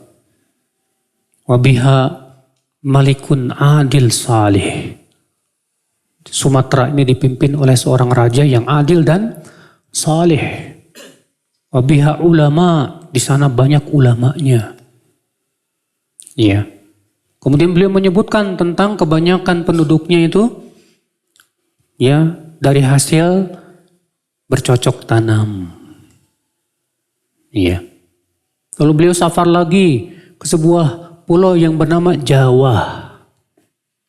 Iya. Beliau cerita itu Pak. Sampai lagi beliau ke Masya Allah subhanallah ya. Beliau memang Muslim yang pertama kali keliling dunia Pak. Di setiap tempat itu beliau ceritakan orang-orangnya. Bagaimana bentuk fisiknya mereka, bagaimana kehidupan mereka, bagaimana mata pencaharian mereka. Kayak pelajaran geografi gitu ya. Ya, persis. Cuman sayang masih bahasa Arab Pak. Belum diterjemahkan ke bahasa ya Indonesia. Iya. Kalau diterjemahkan ke bahasa Indonesia akan paham. Ternyata ada ulama Ibnu Khaldun sudah sampai di zaman itu ke daerah Sumatera dan ternyata Masya Allah. Sumatera itu kerajaan Islam Muslim yang luar biasa. Iya. Naam. Kemudian beliau membawakan syair, seorang penyair. Walam ara fi uyubin nasi syai'an kanaqsil qadirina 'ala tamam. Aku tidak pernah melihat aib manusia yang paling buruk dari orang yang mampu untuk sempurna tapi dia tidak mau sempurna. Maksudnya orang yang bepergian dia sebetulnya menyempurnakan pengetahuan dia tentang kehidupan dunia dan yang lainnya. Bertemu dengan ulama di negeri sini, bertemu dengan ini, Masya Allah. Itu akan semakin menambah ilmu pengetahuan. Akan melihat tentang sifat-sifat manusia dan adat istiadat mereka. Ya. Dengan cara seperti itu akan semakin kita mudah untuk bisa paham, bergaul dengan ini, tahu psikologi manusia, Pak. Iya. Illa anna hadha safar lama kana muqtahimuhu fi khatarin khatir indorasat masalikuhu. Namun ketika di banyak tempat itu tempatnya berbahaya, banyak perampokan dan yang lainnya, sedikit akhirnya orang yang bepergian. Berarti di zaman dulu, ya di zamannya Ibnu Qudamah dan sebelumnya yang namanya orang safar itu udah biasa Pak, kesana kemari. Tapi ketika sudah mulai banyak bahaya di jalan, perampok dan yang lainnya, akhirnya banyak yang tidak berani untuk safar lagi. Iya. Nah ini. Kemudian fa'amma safarul badan. Adapun safarnya badan, nah di sini beliau akan menjelaskan dulu tentang safar badan. Fahuwa aqsam, maka ini ada beberapa macam. Walahu fawaid wa afatun azimah. Safarnya badan ini memiliki faidah-faidah, tapi juga banyak kekurangannya. فَإِنَّهُ يُضَاهِ النَّظَرْ فِي الْعُزْلَةِ وَالْمُخَالَطَةِ. Ya, karena ia mirip ya dengan memperhatikan dalam uzlah dan mukhalatah, dalam menyendiri ataupun mukhalatah bergaul tadi. Ya, artinya masalah ini masalah ikhtilaf para ulama tentang mana yang lebih baik, safar atau tidak safar. Pendapat yang sahih, yang rajih dan yang dipegang oleh para ulama, kebanyakan ulama, bahwa safar untuk menuntut ilmu itu yang paling baik. Tapi kalau safarnya hanya untuk ngelancong sana sini, tidak ada manfaatnya, maka itu tidak baik. Iya. Tergantung jenis safarnya untuk apa tujuannya, Pak. Iya. Fal fawaidul ba'itsatu 'alaihi la takhlu min harabin aw talabin. Faidah-faidah yang muncul darinya juga tidak lepas dari dua orang yang safar badan itu. Yang pertama, lari dari mudarat, atau yang kedua, mencari manfaat. Di zaman Khalifah Ma'mun, Pak, banyak ulama yang safar pergi jauh demi untuk menyelamatkan agama, Pak. Karena Khalifah Ma'mun kan di Baghdad mewajibkan seluruh rakyat meyakini keyakinan Mu'tazilah. Memaksa para ulama untuk mengatakan Al-Quran itu apa? Makhluk. Maka imam di antara ulama yang lari, Imam Syafi'i pergi ke Mesir. Pergi kemana? Ke Mesir. Lari dari mudarat. Iya. Atau yang kedua tadi, mencari manfaat. Baik manfaat ilmu ataupun manfaat dunia, bisnis misalnya. Iya. Falharabu imma min amrin lahu nakaya atau nikaya fil umuri dunyawiyah. Qatta'un idha dhahara bi baladin. Au kau khawfi fitnah wa khusumah au ghala'is sa'ar. Adapun lari dari suatu negeri, bisa jadi karena di sana ada sesuatu yang berbahaya. Seperti di sana tersebar penyakit taun misalnya. Atau takut di sana terjadi karena di sana banyak fitnah dan pertempuran, peperangan misalnya. Atau karena mahalnya harga-harga ya makanan-makanan pokok misalnya. Akhirnya pindah. Dan itu pernah di zaman dulu terjadi. Iya. Walaupun dalam agama tentunya, Pak, kalau Rasulullah menganjurkan kalau penyakit taun itu merebak di suatu tempat, maka orang yang ada di tempat itu nggak boleh apa? Keluar. Dan orang yang ada di luar nggak boleh apa? Masuk. Ya, itu dilarang oleh Rasulullah SAW. Wa imma amrun lahu nikaya fid din. Atau dia lari dari suatu negeri itu, safar, karena ada yang bisa membahayakan agamanya. Agamanya terancam. Kaman ubtuliya fi baladihi bijahin aw malin aw tisa'i asbabin qasduhu anit tajarrudi lillahi ta'ala ya fasaddahu anit tajarrudi lillahi ta'ala. Contoh misalnya orang yang tinggal di suatu negeri yang di situ ya orang berlomba-lomba berebut kedudukan, orang berlomba-lomba berebut harta, ya. Sehingga akhirnya takut sekali itu menyebabkan ia lupa kepada Allah dan berpaling dari Allah Subhanahu wa taala. Iya. Fayu'athir al-ghurbah wal khumul. Sehingga akhirnya dia lebih memilih untuk mengasingkan diri aja. Gak mau bergaul dengan orang. Makanya di zaman ketika perang antara pasukan Ali dan Muawiyah, banyak para sahabat yang mereka pergi ke padang pasir, Pak. Tidak mau ikutan. Di antaranya tadi, Sa'ad bin Abi Waqqas. Beliau nggak mau ikut-ikutan. Iya. Wa kaman yud'a ila bid'ah au ila wilayati amal la tahillu mubasyaratuhu. Juga seperti orang yang dipaksa untuk melakukan kebid'ahan. Maka ia lari pergi. Ya, pindah ke tempat lain yang dia bebas melaksanakan sunnah.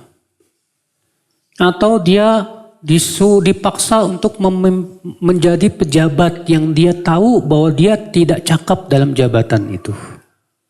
Maka dia langsung lari karena takut ya dengan bahaya jabatan. Kalau di zaman sekarang malah ini, Pak. Malah nawarin diri. Ya. Ya. Kalau zaman dulu Masya Allah, Pak. Kalau zaman dulu memang Masya Allah karena ketakwaan mereka luar biasa. Mereka memandang jabatan itu amanah yang sangat apa? berat dan tanggung jawabannya di hari kiamat ngeri. Makanya rata-rata para ulama salaf terdahulu lari dari jabatan, tidak mau. Sampai Abu Hanifah Pak, ditangkap sama khalifah hanya untuk dipaksa jadi apa? Qadhi. Bukan ditangkap karena teroris, bukan. Ditangkap karena beliau nggak mau. Dipaksa jadi qadhi. Akhirnya apa kata dia? Hai Amiral Mukminin, aku ini nggak berhak jadi qadhi. Ilmuku ini masih kurang cukup. Apa kata Amirul Mukminin? Kadzabta, kamu dusta. Hai Amirul Mukminin, kalau aku dusta, aku tidak layak jadi qadhi. Karena aku pendusta. Kalau aku jujur, aku pun tidak layak jadi qadhi. Akhirnya sama qadhi lepasin. Susah juga nih ngomong sama orang ini. Ya, akhirnya pergi Abu Hanifah. Gak mau Pak menjabat jabatan itu. Bayangkan di zaman sekarang, orang bakalan rebutan Pak. Wah lumayan ini gaji nih. Yang dipikirin kan bukan tanggung jawabnya di zaman sekarang Pak. Yang dipikirin apa? Masya Allah, gajinya besar, banyak dapatnya, pujian orang, dihormati orang, dan yang lain. Itulah memang bedanya orang terdahulu dengan orang yang di zaman ya sekarang, saudaraku. Ya.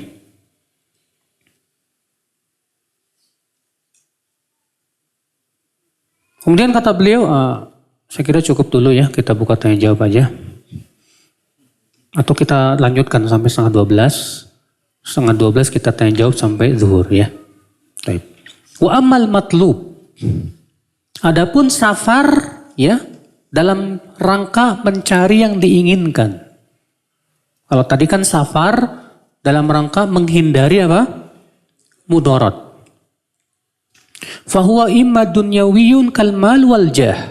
Ini pun juga tidak lepas dari dua. Yang pertama yaitu maslahat dunia. Seperti mencari apa? Harta. Atau na'udzubillah mencari kedudukan. Ya. Ada orang seperti itu. Audiniyun. Atau agama, mencari agama. Kal ilm bi umuri dini. Seperti mencari ilmu. Dia tahu di negeri sana banyak ulamanya. Dia safar ke sana untuk duduk di majlis para ulama di sana. Maka ini safar yang sangat mulia, Pak. Iya. Au bi akhlaqi fi nafsihi. Atau dia ingin punya akhlak yang baik. Dia tahu di suatu tempat di sana banyak orang-orang soleh dan terkenal akhlaknya bagus-bagus.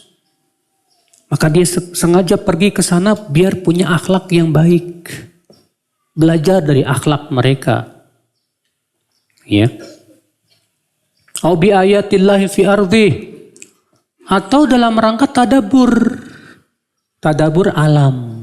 Ayat melihat tanda-tanda kebesaran Allah Subhanahu wa taala di negerinya ini. Dia melihat ya. Wa qalla madhkurun bil ilmi muhassalun min zamani sahaba ila zamanina. Illa wa hasalal ilm bisafar wa safar li ajlih.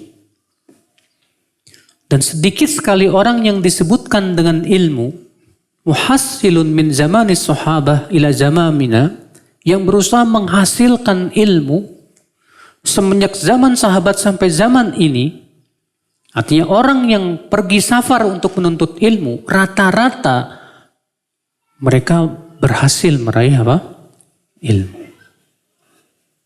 Beda dengan orang yang tidak pergi safar untuk menuntut ilmu. Karena orang yang safar menuntut ilmu, dia akan mengambil ilmu dari para ulama yang banyak, Pak.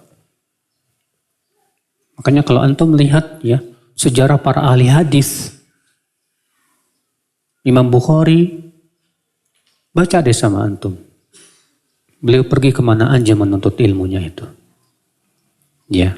Setelah beliau menuntut ilmu dari para ulama Bukhara, pergi beliau ke Mekah.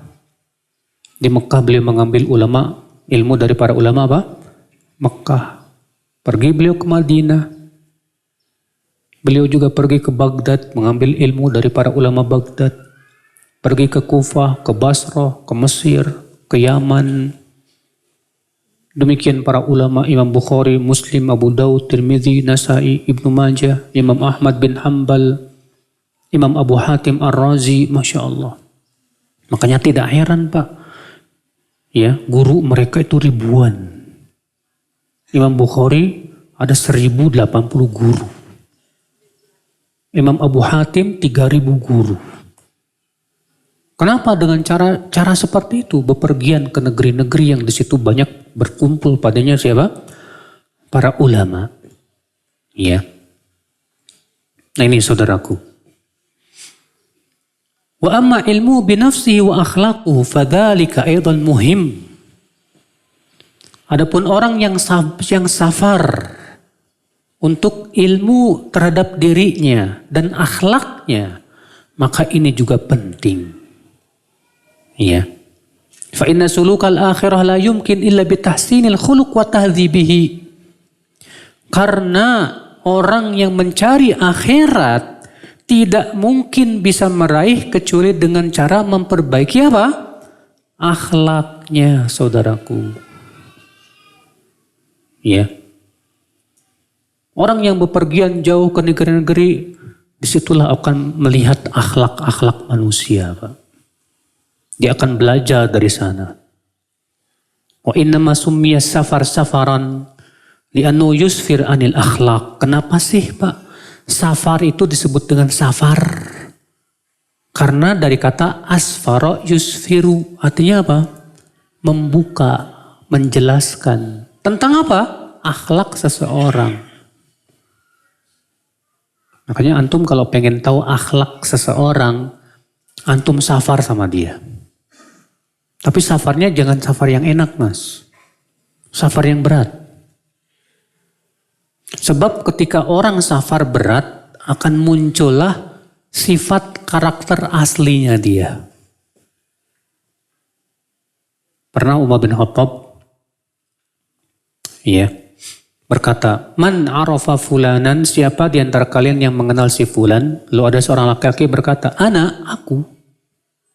Lalu Umar bertanya kepada dia 3 pertanyaan. Apa kata dia? Safar tama'ah, kamu pernah bersafar sama dia? Belum pernah. Kamu pernah bermuamalah dengan dia? Muamalah jual beli atau yang lainnya? Belum pernah. Atau kamu pernah bertetangga dekat sama dia?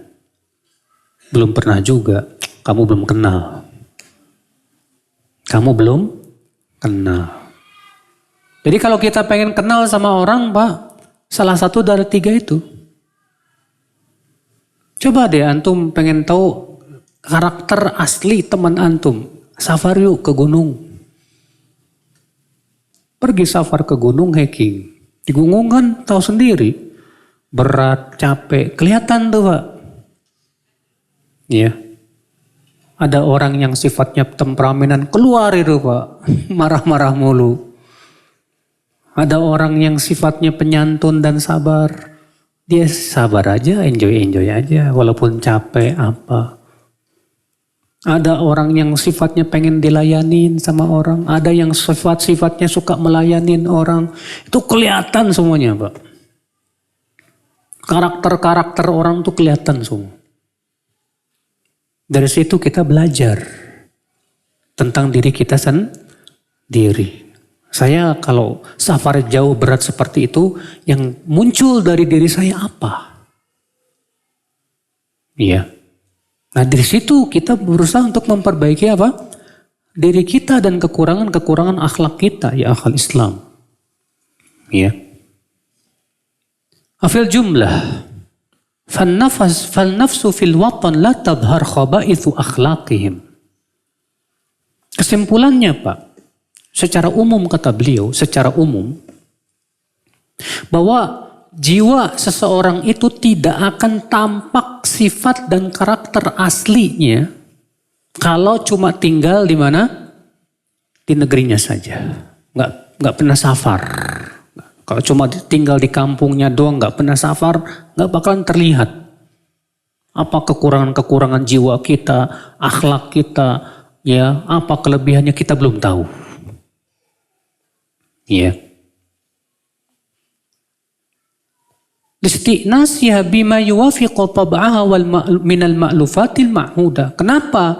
Kalau kita cuma berada di kampung kita doang, tidak muncul karakter kita. Ya karena kita sudah apa? Terbiasa dengan sesuatu yang sesuai dengan tabiat kita. Dan kita sudah merasa enak di situ. Ya. Fa'idha hamalat wa'tha as-safar. Tapi ketika ia menghadapi kesusahan safar, Pak. Kesulitan safar. Wasurifat an ma'lufatihal mu'tada, dia dipisahkan dari kebiasaan dia yang sudah dia merasa enak dengannya. Wamtuhinat bimasyakil ghurbah, dan diuji dengan beratnya jadi terasing di negeri orang. In kasyafat qawailuha, tampaklah hakikat orang ini gimana sifatnya. Iya. Mawaqa'al wuquf ala uyubiha. Di situ dia akan tahu tentang aib-aib dirinya sendiri. Coba aja deh, kita safar, Pak. Tinggal di negeri orang. Terus gak usah jauh-jauh lah, antum pergi ke gunung misalnya, yang tinggi ya. Itu kan capek banget, Pak. Dingin dan yang lainnya. Kelihatan deh, di situ aja kelihatan. Muncul, Pak, karakter-karakter asli manusia itu kelihatan. Kalau lagi enak-enak mah nggak kelihatan, Pak. Tapi kalau lagi susah-susahnya itu ya, akan Masya Allah kelihatan tuh. Antara yang sabar dengan orang yang nggak apa, yang nggak sabaran, ada yang temperamenan, ada yang Masya Allah. Ya. Wa amma ayatullahi fi ardi, fa fi musyahadatiha fawaid lil mustabsir. Adapun safar untuk tadabur alam, untuk melihat tanda-tanda kebesaran Allah di muka bumi, maka menyaksikannya banyak faidahnya. Fafiha qita'un mutajawirat. Fafiha al-jibal wal barari wal qifar wal bihar. Kamu akan lihat di muka bumi ini, Pak, berbagai macam keajaiban ciptaan-ciptaan Allah Subhanahu wa ta'ala. Gunung-gunung yang tinggi, lautan yang luas, daratan yang luar biasa dengan gurun pasirnya dan yang lainnya. Tapi ini pun juga, Pak, hendaknya kita melihatnya sambil berpikir, bukan sambil hanya sebatas menikmati. Karena banyak di antara kita ya, hanya sebatas menikmati tapi tidak mentadaburi, Pak. Pergi ke tempat indah, ke tempat bagus. Wah, indah ya, indah. Cuma menikmati, tapi tidak mentadaburi. Siapa yang memberikan keindahan ini? Kenapa kok bisa indah seperti ini? Dia mengambil faedah dari situ, Pak. Ketika ia berada di lautan yang luas sana, Masya Allah, bagaimana luasnya lautan. Kita kecil banget di lautan itu, Pak. Ya, kita merasa kecil di hadapan Allah. Kita jadi ingat bahwasanya kita ini kecil manusia yang tidak ada apa-apanya. Bahwasanya ilmu Allah luar biasa. Ya, di lautan yang sangat luas, nggak ada pulau, nggak ada apa. Kalau tiba-tiba ada tsunami, ada gelombang besar gimana? Di situ loh tawakalnya tuh Allah, Masya Allah. Ya, terasa banget, Pak. Tidak bisa semua orang tidak bisa mengandalkan teman-temannya di sana itu. Semua orang statusnya sama. Di tengah lautan luas. Kita hanya bisa memohon kepada Allah Subhanahu wa ta'ala saja. Saat badai yang besar. Masya Allah. Iya. Pengalaman sih, Pak, soalnya. Waktu saya sama teman-teman ke Laut Selatan ya. Mau ke Rumpuan Tuna. Qadarullah, tiba-tiba badai itu. Badainya bisa 6-7 meter. Itu subhanallah sampai teman-teman bilang, ini kayaknya sholat zuhur terakhir kita ini. Subhanallah, semua berdoanya kepada Allah. Tawakal hanya kepada Allah. Terasa betul saat itu kita apa? Nggak ada apa-apanya, Pak. Nggak punya kemampuan apa? Kecuali Allah. Kalau bukan Allah membantu. Iya. Masya Allah. Kita rasakan betul itu. Iya. Terasa kita ini nggak punya apa-apanya itu. Di tengah lautan yang sangat apa? Luas begitu, melihat ombak yang begitu, Masya Allah, ya Allah. Bagaimana itu baru ombak kecil 6 meter, 7 meter, gimana 40 meter, Pak. Iya. La haula wala quwata illa billah. Iya. Nah ini saudaraku sekalian. Wa anwa'ul hayawanat wan nabat. Kita bisa melihat macam-macam apa? Tanaman. Kita bisa melihat macam-macam binatang. Wa ma min syai'in illa wa huwa syahidun lillahi bil wahdaniyah. Semua yang kita saksikan dari makhluk-makhluk Allah itu, Pak, saksi akan keesaan siapa? Allah, menunjukkan penciptanya maha kuasa atas segala sesuatu. Gimana? Ya, tanahnya sama, airnya sama, pohonnya beda. Yang satu nangka, yang satu kadu, durian. Ya, yang satu mangga, yang satu rambutan. Padahal tanahnya sama. Sudah gitu duriannya macam-macam. Ada durian petruk, ada durian apa, ya macam-macam. Dengan rasa yang berbeda, beda. Rambutan juga macam-macam. Ada yang manis, ada yang asam. Ada yang Aceh, ada yang Nyonya, ada yang macam-macam dah. Belum lagi mangga, subhanallah. Tumbuh dari tanah yang satu, dari air yang satu. Bukankah itu menunjukkan penciptanya hanya satu dan esa? Coba kita biasakan berpikir seperti itu, Pak. Ketika melihat sarang tawon, ajib. Itu sarang tawon kok bisa ya? Bikin sarang di pohon menggantung begitu. Dan ketika antum buka kotak-kotaknya sarang tawon tuh, Pak, sama rata ukurannya, Pak. Padahal tawon tuh gak pernah belajar matematika. Gak pernah belajar arsitek ataupun sipil atau ilmu bangunan. Tapi antum lihat mirip sama rata itu, Masya Allah. Antum lihat ketika ngelihat semut, ini semut, Masya Allah. Gak ada capek-capeknya. Kesana, kemari, sana, kemari. Gak pernah ada. Bayangkan kalau kita kerjanya kayak semut, Pak. Gempor, Pak. Bener, Pak. Tapi semut 24 jam kesana, kemari, naik, kesana, kesini. Masya Allah, subhanallah. Ya. Wa inama na'ni bis-sam' sam'ul batin fabihi yudriku nutqa lisanil hal. Wa ma min dhurratin fis samawati wal ard illa walah anwa'u syahidatin lillahi subhanahu bil wahdaniyah. Ya. Yang kata beliau, famusabbihun bilisani dzaliqin la yudriku illa man alqa sam'a wa huwa syahid.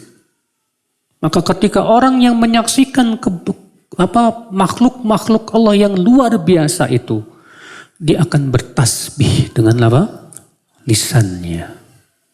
Dia akan bertasbih, membesarkan Allah, subhanallah. Subhanallah. Ajib. Ya, ciptaan Allah yang menunjukkan kekuasaan yang luar biasa dahsyat. Ya.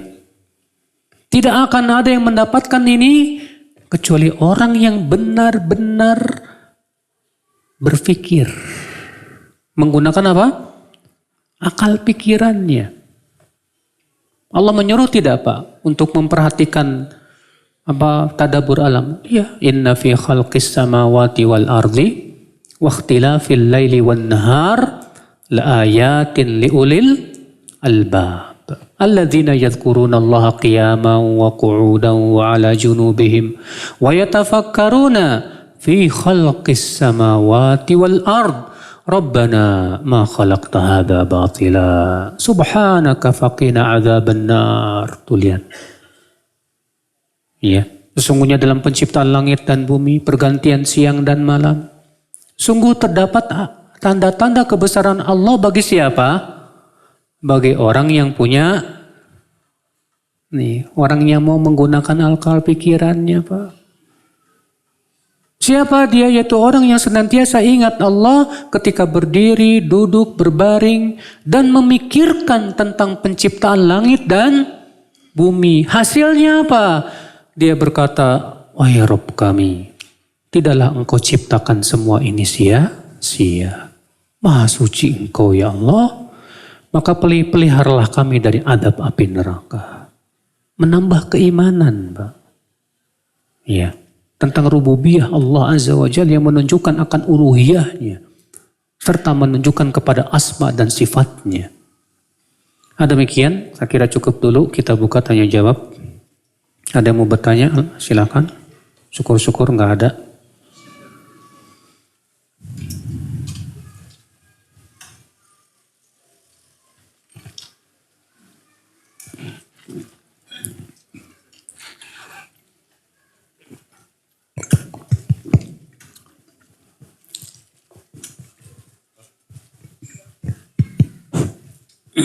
Bismillahirrahmanirrahim. Assalamualaikum Ustadz. Assalamualaikum warahmatullahi wabarakatuh. Afwan izin bertanya, berbicara mengenai kerabat. Waktu itu saya pernah ngobrol dengan kerabat gitu. Yang dia pahami dari obrolan itu yang saya tangkap, jadi beliau itu seolah-olah lebih meyakini satu kitab pemberian syekhnya. Padahal kitabnya pas dilihat itu kertas kosong Ustadz, putih. Tapi dia bilang ini hanya bisa dilihat dengan mata batin. Waduh. Itu Ustadz. Lalu ketika dijelaskan kepadanya mengenai bahwa kitab yang agung itu adalah Al-Quran dan Sunnah, dia malah berkata bahwa hadis itu hanya dongeng. Ya Allah. Dan bilangnya gitu Ustadz. Dan kadang-kadang di daerah saya juga di Cumuleit masih apa ya. Jadi seolah-olah gini Ustadz, jadi masih banyak yang berkeyakinan bahwa al-ulama warasatul anbiya. Jadi baik syekh atau habib atau kiai, walaupun kitabnya apapun, masih meyakini mereka itu pewaris Nabi Ustadz. Jadi bagaimana Ustadz cara menasehatinya gitu Ustadz ketika dia sudah bilang bahwa hadis itu dongeng. Iya. Kitab kosong itu bisa dilihat dengan mata-mata tertentu gitu Ustadz. Dan kiainya adalah pewaris Nabi Ustadz. Masya Allah. Dan yang disebut pewaris Nabi itu sebetulnya siapa Ustadz gitu. Syukran Ustadz. Ini ngeri apa ya? Yang subhanallah banyak yang terkena pemikiran seperti ini. Coba deh kita sedikit melihat hadis tentang ulama pewaris Nabi. Kata Rasulullah SAW apa Pak? Innal ulama warathatul anbiya. Wa innal anbiya lam yuwarithu dinaran wala dirhama. Wa innama warathul ilm. Faman akhadahu akhadha bihadzin wafir.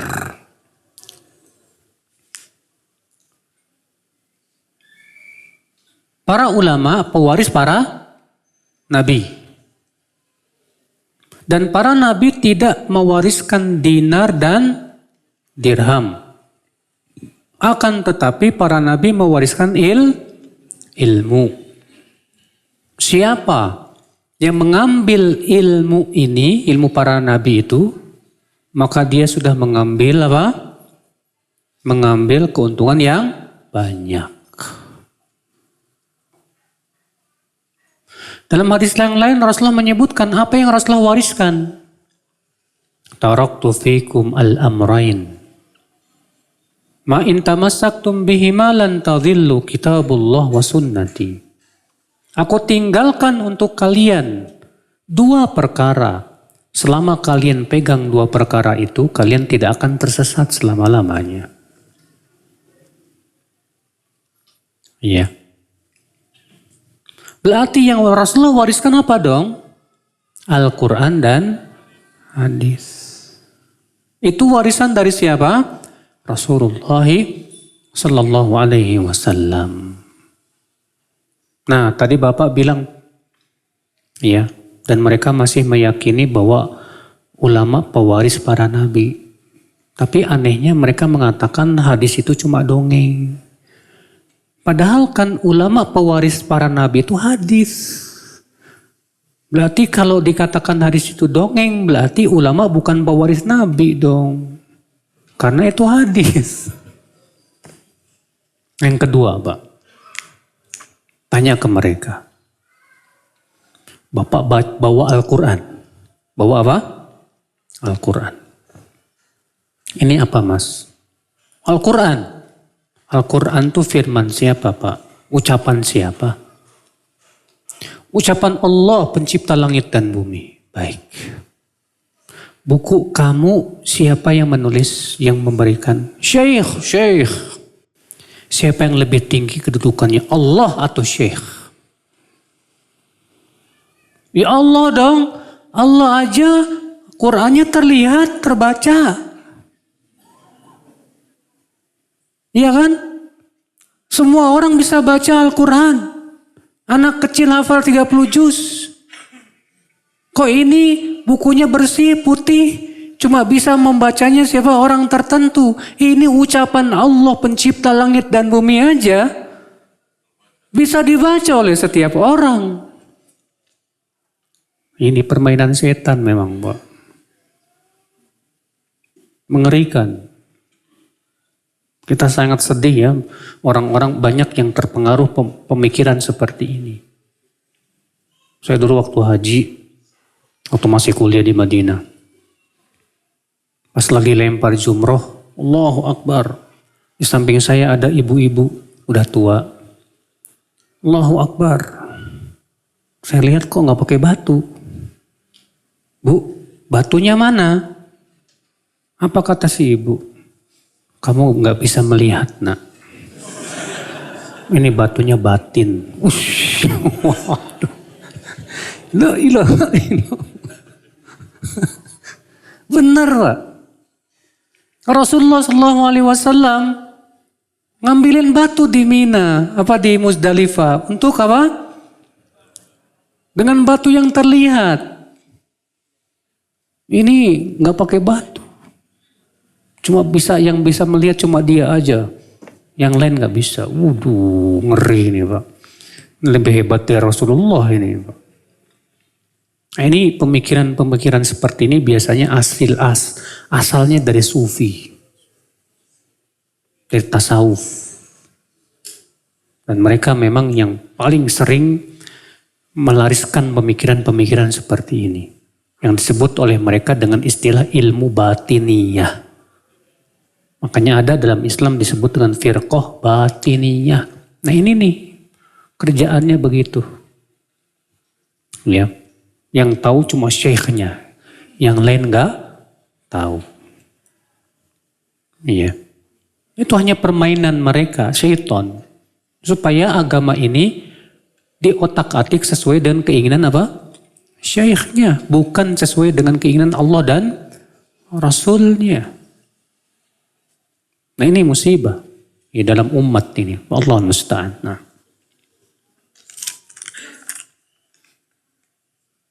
Apa bedanya zuhud dengan uzlah? Jauh beda, Mas. Zuhud itu artinya ya orang yang hanya hatinya mengharapkan akhirat dan tidak mengharapkan dunia. Itu zuhud. Kalau uzlah itu artinya orang yang bergaul bisa zuhud, bisa. Rasulullah zuhud enggak, Pak? Rasulullah zuhud tidak, Pak? Tapi bergaul enggak? Bergaul dengan para sahabat. Para sahabat rata-rata zuhud. Makanya zuhud itu, Pak, tidak bertabrakan dengan kekayaan. Enggak. Nabi Sulaiman, siapa yang tahu kekayaan beliau raja dan yang lainnya, tapi beliau zuhud. Karena zuhud itu hakikatnya hati. Di mana hati hanya mengharapkan kehidupan akhirat dan tidak mengharapkan apa?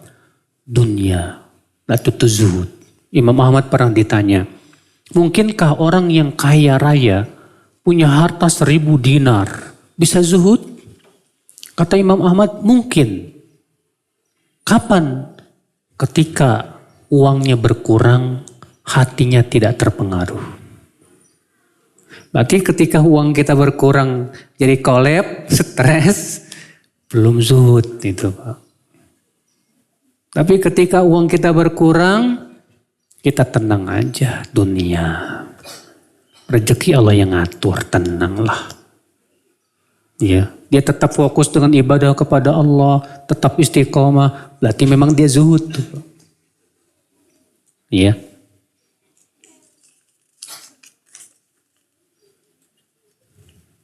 Apabila kita safar lebih utama di qashar atau seperti biasa Ustadz? Ya jelas Pak, lebih utama di qashar. Kenapa? Karena tidak pernah sekalipun Rasulullah safar dalam keadaan sholatnya sempurna.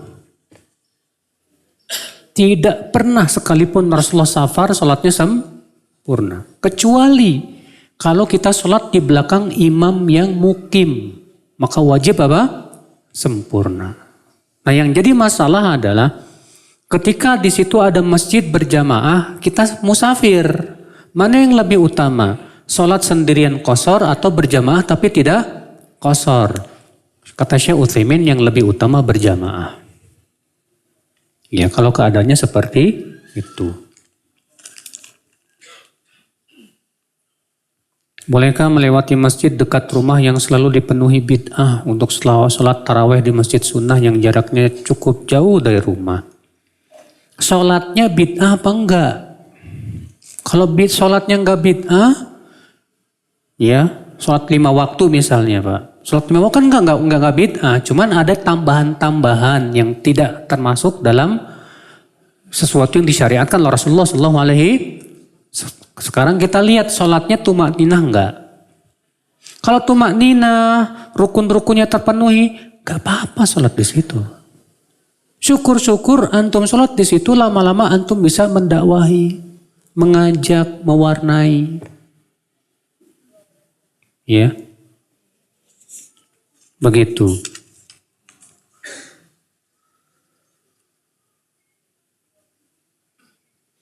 Kami sebagai orang tua ingin sekali menyekolahkan anak kami sekolah yang sesuai dengan sunnah. Namun biaya sekolah di sekolah sunnah biasanya mahal. Karena kami ingin yang terbaik bagi anak, maka kami memaksakan diri untuk mendaftarkan anak kami ke sekolah tersebut. Walaupun tidak tahu ke depannya akan ada uang apa enggak. Iya Pak, memang banyak teman-teman mengeluh sekolah sunnah rata-rata mahal. Dan saya tidak mencela dan tidak menganggap itu aib. Kenapa? Karena mereka ingin menjaga kualitas. Sebab kalau gurunya digajinya kecil, itu guru bakalan sibuk nyari duit. Masa lagi ngajar tahu-tahu lagi jualan online? Kan gak fokus nanti. Lebih baik udah dicukupkan gajinya, asal bisa fokus nggak? Cuma konsekuensinya yaitu bayaran jadi tinggi, Pak. Kenapa? Karena ingin menjaga kualitas. Susah memang. Nah sekarang kemampuan antum adalah saya tidak mampu yang mahal. Cuma yang harus antum ketahui tidak semua sekolah sunnah itu mahal. Banyak alhamdulillah sekolah sunnah yang murah-murah, bahkan ada yang gratis. Tanpa diminta sepeser pun. Ada seperti itu. Cuma antumnya aja memang tidak tahu. Dan memang sekolah sunnah seperti ini memang tidak diekspos supaya tidak semua orang berlomba-lomba ke situ semua, Pak. Kelabakan nanti.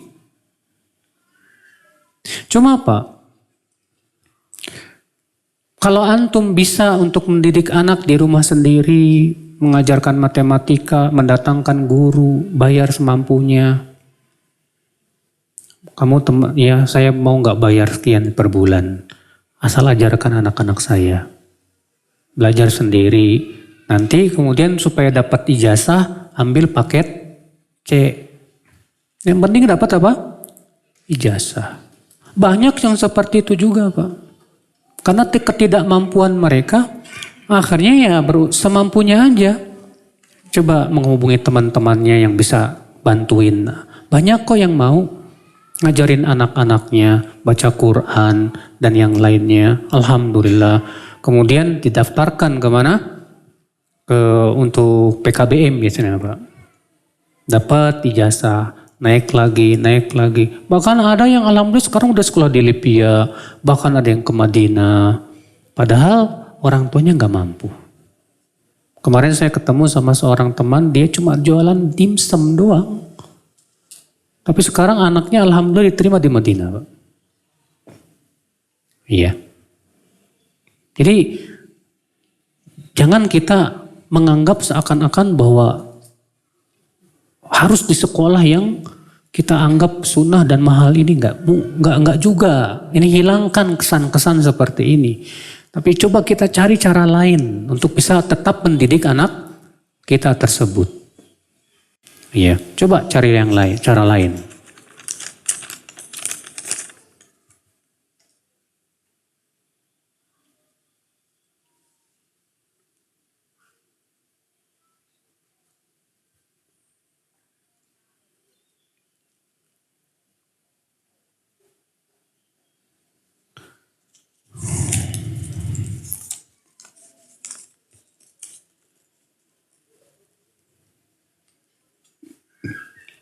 Bagaimana saya memutus silaturahim dengan kakak tiri dan paman yang sudah memukuli dan mengambil hak saya? Saya memutuskan silaturahim karena sudah berkali-kali dizolimi. Apa saya berdosa Ustadz? Sudah kita sebutkan kalau kita sabar itu lebih baik.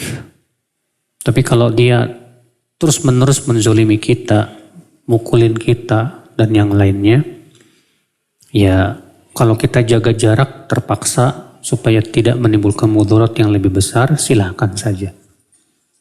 Tapi kalau kamu yang mau mengamalkan hadis yang pertama yang sudah kita sebutkan tadi, ya itu tentu sesuatu yang luar biasa. Perempuan menimba ilmu dunia boleh enggak Ustadz? Boleh, enggak apa-apa. Cuma masalahnya satu. Apa niatnya? Dan apa motivasinya? Supaya ada manfaatnya untuk ya dan bisa saya sebarkan yang lain. Baik. Coba lihat hal-hal yang itu bermanfaat untuk sesama perempuan. Contoh misalnya menjadi dokter kandungan. Harus ada wanita dan wajib ada wanita yang jadi dokter kandungan. Jangan sampai dokter kandungan tuh laki-laki. Ya. Karena itu berakibat apa? Istri antum dilihatin sama laki-laki yang bukan mahram. Maka harus ada akhwat wanita yang belajar jadi dokter kandungan atau bidan. Yang itu memang mengurusi khusus kewanitaan. Demikian pula menjadi dokter wanita untuk melayani para akhwat dan wanita-wanita. Supaya para akhwat dan wanita itu berobatnya sama dokter perempuan juga. Jangan dokter laki-laki. Ya. Makanya saya merasa heran ada akhwat berobat ke dokter gigi laki-laki. Udah gitu dokternya ganteng lagi Mas. Kan fitnah banget Mbak. Yang namanya ya periksa gigi kan pasti ngeliat bibirnya apa dan yang lainnya. Nah coba ada dokter perempuan. Harus ada itu. Bahkan bisa menjadi fardu kifayah kalau tidak ada akhwat yang belajar jadi dosa nanti semuanya. Iya. Itu yang tentunya sifatnya hal-hal yang maslahat untuk kewanitaan. Untuk para muslimah, kaum muslimah. Ya, demikian. Semoga yang saya sampaikan bermanfaat Bapak sekalian. Bila ada kesalahan saya mohon maaf. Ya, yang benar itu semuanya dari Allah. Yang salah itu dari kekurangan ilmu saya dan dari syaitan. Wabillahi taufik subhanakallah bihamdik. Asyhadu an la ilaha illa ant astaghfiruka wa atubu ilaik. Assalamualaikum warahmatullahi wabarakatuh.